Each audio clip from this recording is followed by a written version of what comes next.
MP high court justice Atul Sreedharan अपने तबादले पर हुए भावुक। बोले, जो आज साहिबे मसनंद है कल नहीं होंगे, किराएदार हैं, जाति मकान थोड़े ही है।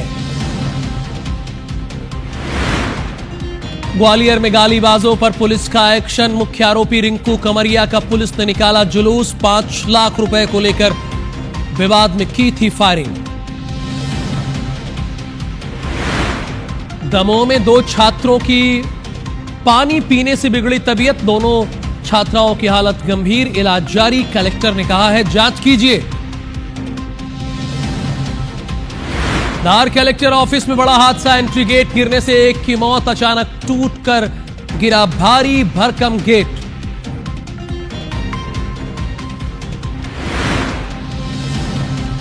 भोपाल पहुंची विश्व कप विजेता क्रांति गौड़। आज सीएम डॉक्टर मोहन यादव से होगी क्रांति की मुलाकात।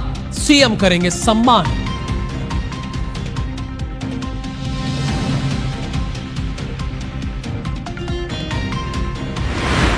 वंदे मातरम, वंदे मातरम।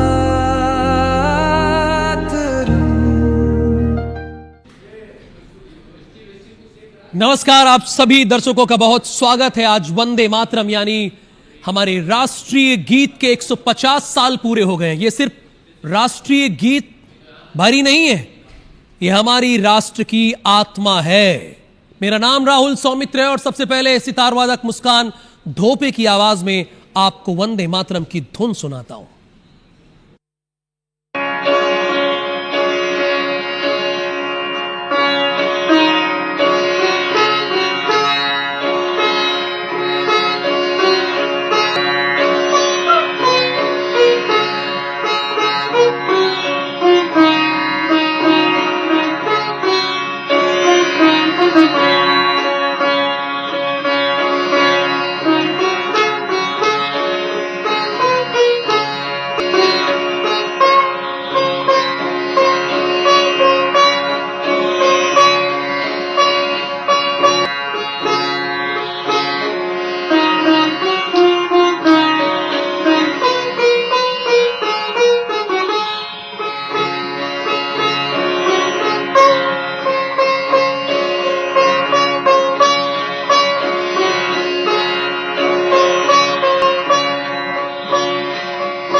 मैंने शुरुआत में इसलिए कहा कि सितार वादक मुस्कान धोपे की आवाज, चूंकि ये उनकी आवाज ही है जो सितार की इन्होंने धुन सुनाई है, इनकी आवाज का ही एक रूप है। और अब मेरा मध्य प्रदेश की खबरों का रुख करते हैं। ग्वालियर से खबर है, 2 दोस्तों को गोली मारने का मामला है। पुलिस ने मुख्य आरोपी रिंकू कमरिया का जुलूस निकाला है।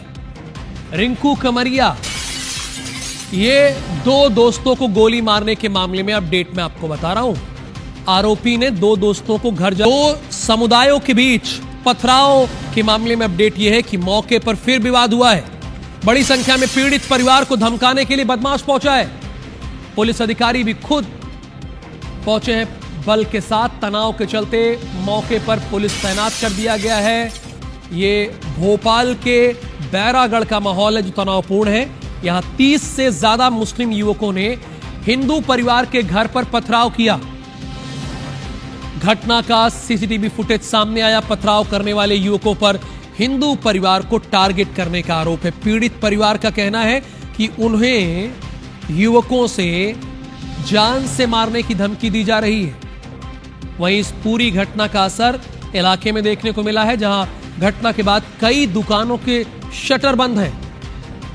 वहीं कुछ दुकानों पर बेचना है लिखे के पोस्टर लगाए नहीं, हमें ये दुकान या घर बेचना है।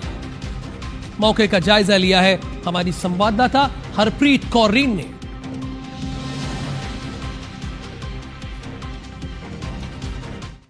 भोपाल में बैरागढ़ के 12 नंबर सिटियों में है।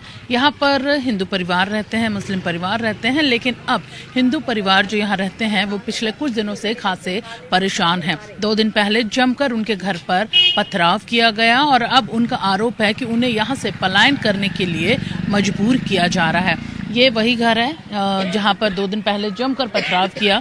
20-25 से ज़्यादा जो गैर हिंदू परिवार हैं वो लोग यहां पर पहुंचे और उन्होंने यहां पर जमकर पथराव करते हुए गालियां दी, महिलाओं को अपशब्द किए, अभद्रता उनसे की, बदतमीजी की। हालांकि परिवार पुलिस के पास भी पहुंचा, लेकिन पुलिस ने, उनका कहना है परिवार का, कि कोई कार्रवाई नहीं की। इस वक्त हमारे साथ कपिल मौजूद है। कपिल पीड़ित हैं, इसी परिवार के वो सदस्य हैं। कपिल, क्या पूरा मामला है? मैम, मैं कैंप नंबर 12 का निवासी हूँ और हम बहुत 40-50 सालों से यहीं हैं। मेरा घर आखिरी पड़ता है और सामने एक हिंदू फैमिली, उनका घर आखिरी पड़ता है, उसके बाद मुस्लिम आबादी। वो मुस्लिम आबादी हमें इतना परेशान, हमारे घर को सामने 30-40 लड़के 24 घंटे खड़े रहते हैं। जरा सा हम कुछ बोल दो उनसे कि यहाँ से हट जाओ, यहाँ से चले जाओ, तो लड़ने को उतार हो जाते। परसों के दिन यही मामला था कि यहाँ पे बहुत सारी भीड़ खड़ी थी, हमने बोला यहाँ से चले जाओ, उन लोगों ने सीधे पथराव करा। 40-50 लड़कों ने हमारे घर के ऊपर, सामने वाले घर पे मेरे पास पूरी वीडियो है, पूरे एविडेंस है। और ये आज से नहीं चल रहा है, ये काफ़ी महीनों से चल रहा है। बहुत बार हम थाने में भी जाके बोल चुके हैं, आवेदन लेके जा चुके हैं, ये आवेदन रखे, आज तक उन लोगों ने आवेदन हमारा नहीं लिया। महिलाएं भी मौजूद हैं, महिलाओं से हम बात करेंगे। आप लोगों का घर से निकलना मुश्किल हो चुका है? जी मैम, घर से निकलना मुश्किल हो चुका है। ये हमारा ही घर है, बालकनी है, लेकिन हम अपनी बालकनी में खड़े नहीं हो सकते हैं कब। और जैसे कंप्लेंट डालने के बाद हम लोग घर आए, उसके बाद 7 दिनों तक ये लोग लड़के हमारे घर के बाहर खड़े ही रहे। कहना है कि उन्हें इसलिए परेशान किया जा रहा है ताकि वो ये मोहल्ला, ये घर छोड़कर चले जाएं। बालाघाट जिले के कटंगी से दिल दहलाने वाली एक खबर आई है। यहां घर से पति पत्नी की खून से लथपथ डेड बॉडी मिली है। वार्ड नंबर 2 के रमेश हाके और उनकी वाइफ पुष्पलता हाके की बेरहमी से किसी ने हत्या कर दी। सुबह दूध वाला दरवाजा खटखटाता है, नॉक करता है, लेकिन जब भांजे ने मामा मामी को आवाज लगाई और कोई जवाब नहीं मिला, तब उसने दरवाजा खोला। इसके बाद हत्या की जानकारी पुलिस को दी गई। कुछ ही देर में पूरा पुलिस अमला मौके पर पहुंचा और जांच शुरू की। मृतक दंपत्ति के पड़ोसी भी इस वारदात से हैरान है। उनका कहना है कि दोनों बेहद मिलनसार थे और उनका किसी से कोई विवाद या दुश्मनी नहीं थी। इसके बावजूद हत्या की इस वारदात ने कई सवाल खड़े कर दिए हैं। इतने शानदार व्यवहार कुशल व्यक्ति थे, कभी शायद इनने अपनी तरफ से किसी को भी तकलीफ नहीं पहुंचाई। ऐसे व्यक्ति की हत्या कारित की गई है, वो भी उनकी पत्नी सहित। दोनों पति पत्नी की हत्या की गई, बड़ा दुख का विषय है। और उसके साथ में एक हमारा आक्रोश है।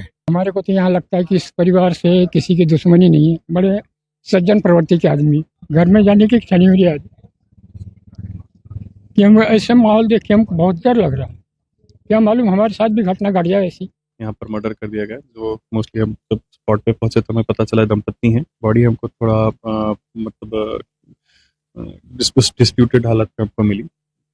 बाकी हमने इन्वेस्टिगेशन और अपनी जांच प्रारंभ कर दिया।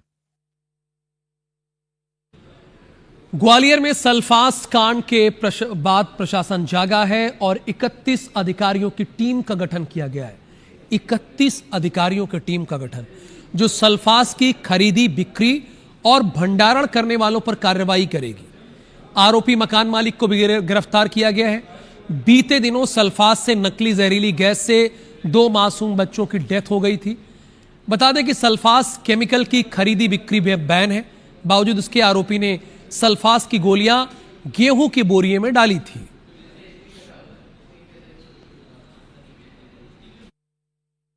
वरिष्ठ अधिकारियों के निर्देशन में जो है प्राथमिकी दर्ज की गई है। प्राथमिकी दर्ज करने के बाद में जो मकान मालिक है श्री कृष्ण यादव, उनको गिरफ्तार कर लिया गया है और आज उनको पेश किया जा रहा है न्यायालय में। संदिग्ध लोग हैं, उन लोगों के कथन लिए जा रहे हैं, उनके परिजनों के कथन लिए जा रहे हैं। उसके बाद में आगे विवेचना जांच करने के पश्चात आगे की जाएगी। गेहूं में सल्फास मिलाने से जो गैस निर्मित हुई, उससे 2 लोगों की जान चली गई। एक्चुअली सल्फास बैन है, भारत सरकार का जुलाई 2001 का सर्कुलर है, तभी से बैन है। उसमें एक्चुअली एल्युमिनियम फॉस्फाइड रहता है, जो अधिक मात्रा में यूज करने से दुर्घटना होना संभावित रहता है, दुर्घटना होती ही है। इंदौर में फरवरी के महीने में 2 करोड़ की एमडी ड्रग्स बरामद की गई थी, आपको हमने बताया था फरवरी में। अब लैब रिपोर्ट आई तो सारा मामला उलट गया। रिपोर्ट में यह साफ हुआ कि जब्त किया गया पदार्थ कोई मादक ड्रग नहीं बल्कि पोटेशियम नाइट्रेट था। अब बताइए, नई कहानी। जो कृषि उर्वरक, पटाखों और कुछ औद्योगिक उत्पादों में इस्तेमाल होता था। बता दें कि पुलिस में एक पुलिसकर्मी को भी आरोपी बना दिया गया था। इस मामले में पुलिसकर्मी को भी एक आरोपी बनाया गया था, जिसके बाद तत्कालीन एसीपी करणदीप सिंह ने कई अधिकारियों और कर्मचारियों को जांच के दायरे में लिया, जबकि कुछ को थानों से हटाकर लाइन अटैच किया गया। हालांकि इस रिपोर्ट के बाद पुलिस विभाग ने अपनी एफएसएल रिपोर्ट पर भरोसा न करते हुए कोर्ट से फिर से टेस्ट की अनुमति मांगी, जिसे न्यायालय ने मंजूरी दे दी। यानी एमडी ड्रग क्या निकला, बता रहा हूं इतने दिनों की बाद जांच के बाद क्या निकला, पोटेशियम नाइट्रेट था।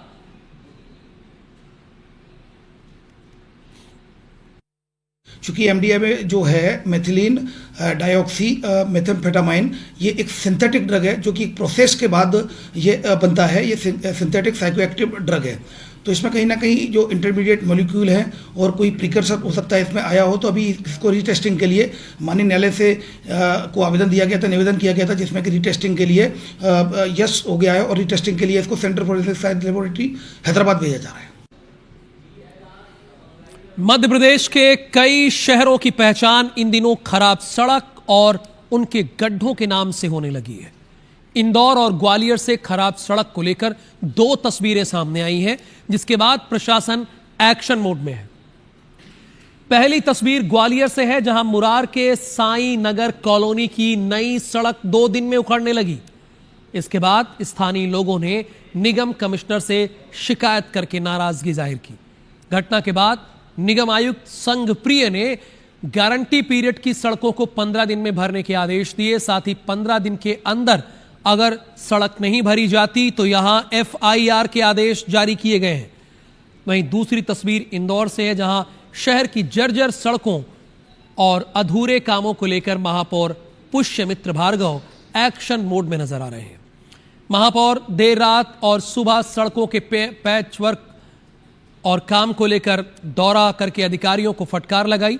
महापौर ने सख्त लहजे में ठेकेदार को 7 दिन में रोड दुरुस्त करने के निर्देश दिए।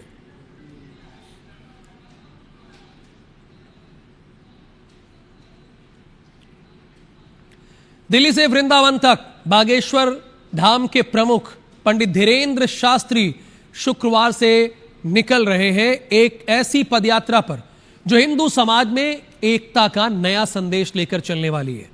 10 दिनों की यह सनातन हिंदू एकता पदयात्रा जातिवाद की दीवारें तोड़ने और भारत को हिंदू राष्ट्र घोषित करने की मांग के साथ शुरू हो रही है।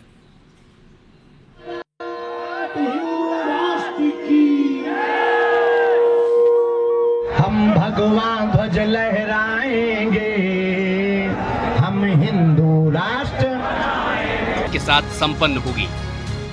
देश इन 10 दिनों की पदयात्रा में पूरी पदयात्रा हिंदू एकता के लिए है। हम साधु होने के नाते गांव गांव गली गली जब जाएंगे, 150 किलोमीटर 3 प्रदेश दिल्ली, हरियाणा, उत्तर प्रदेश, लगभग 6 जिले, लगभग अगल बगल से मिलाकर 422 ग्राम पंचायतें, 5 करोड़ की लगभग आबादी के बीच से, जनसंख्या के बीच से ये पदयात्रा निकलेगी। लगभग 40,000 से 1 लाख सनातनी हिंदू इस पदयात्रा में सम्मिलित होंगे।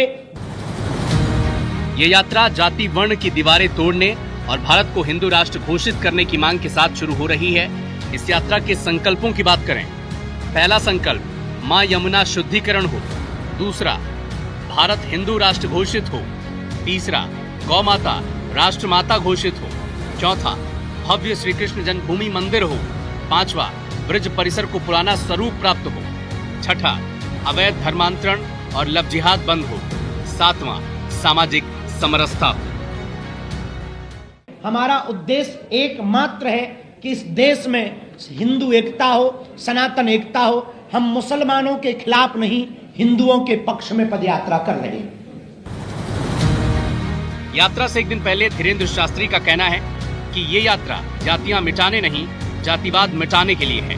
एक ऐसा समाज बनाने के लिए जहां हर हिंदू, हर जाति, हर वर्ग एक साथ खड़ा हो। हम जातियां मिटाने के लिए पदयात्रा नहीं कर रहे हैं, जातीय अहंकार को मिटाने के लिए पदयात्रा कर रहे हैं। हम जातिवाद के खिलाफ हैं, जातियों के खिलाफ नहीं है, हम अंगड़े और पिछड़े की लड़ाई के खिलाफ हैं। हम इस देश में समानता चाहते। बाबा ने दावा किया कि उन्होंने इस यात्रा में शामिल होने के लिए सभी राजनीतिक दलों और सामाजिक संगठनों को न्योता भेजा है। हमने पत्र सभी पार्टियों को भेजा, सब पार्टियों के अध्यक्षों को भेजा, जिनके अंदर हिंदुत्व का उबाल हो, हिंदुत्व की विचारधारा हो। यदि हम उनके लिए लड़ाई लड़ रहे हैं तो वो आए तो वेलकम, न आए तो भीड़ कम। कुल मिलाकर धर्म, संस्कृति और समाज की एकता का संदेश लेकर निकलने वाली ये पद यात्रा दिल्ली से वृंदावन तक सिर्फ एक आवाज के साथ, एक हिंदू, एक संकल्प, एक राष्ट्र। अब देखना होगा कि इस यात्रा का असर देश की सामाजिक और धार्मिक एकता पर कितना पड़ता है। इधर भिंड में पूर्व नेता प्रतिपक्ष डॉक्टर गोविंद सिंह का एक बयान इन दिनों चर्चा में। पंडित धीरेन्द्र शास्त्री को लेकर कहा है कि धीरेन्द्र शास्त्री वाल्मीकि समाज की लड़की से शादी कर लें, मैं उनका भक्त बन जाऊंगा, उनको प्रणाम करूंगा। धीरेन्द्र शास्त्री वाल्मीकि समाज की लड़की से शादी कर ले, मैं उनका भक्त बन जाऊंगा, उनको प्रणाम करूंगा। नेता प्रतिपक्ष रह चुके हैं, अब इनका तर्क देखिए किसी को मानने का।